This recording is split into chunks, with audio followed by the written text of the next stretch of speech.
My friends, our greatest fears about the new Thor Love and Thunder film have come true because we just got some more information from Natalie Portman herself. What is going to be happening with this film and what we can expect. And honestly, this just goes to show exactly what they think is the most important thing about this film. So Natalie Portman loves that Disney's Thor 4 is the gayest Marvel movie ever. This is exactly what is the most important thing to them. It's not about the story. It's not about the characters or anything like that. The most important thing is this right here. This is that, like, a story, character development, all of that stuff can go completely out the window when it comes to Disney, especially Disney, but Hollywood in general as well, because they don't actually care about that. The only thing that they really care about is pushing their diversity nonsense, their identity politics, all of that type of stuff, and on top of that, continuing to try to push a bunch of destructive messages and things that are pushing their woke agenda. That is what is most important when it comes to places like Disney. So let's go ahead and see what Natalie Portman herself has to say about this, because I have the interview right here. This is okay. So this is her talking about what is the most important thing and what we can expect for Thor: Love and Thunder. Okay, Natalie, is it safe to say that this is the gayest movie ever made in the MCU? I love that reading of it. Yes, I love that.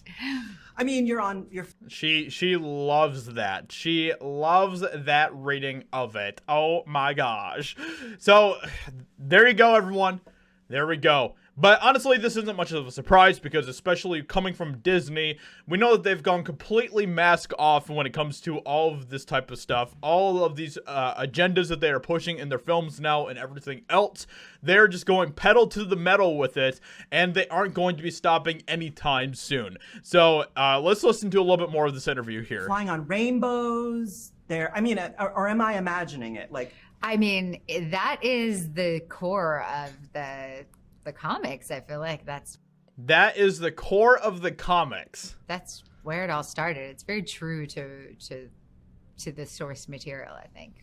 and one of the things. So the core of the comics is that this is the gayest story ever told in the MCU, apparently. But at the same time, you know, the hilarious thing about all of this is that this film has focused so much on all of this type of stuff, and especially with, you know, cutting off, you know, Chris Hemsworth's Thor at the knees, and, you know, propping up Natalie Portman's Thor and everything like that, and continuing to push all of those type of crazy messages as well. This film has focused so much on all of these bad messages that the story has suffered so much that even the critics don't like this movie, okay? The critics are bashing this movie up and down, left and right, because it totally deserves it, because this film is not a good film, okay? This film is not a good film. It is not a film that you should go watch in theaters. It is not worth it. So with that being said, let me know what you think about this in the comments below. Leave a like, subscribe, and I'll talk to you all in another video very soon.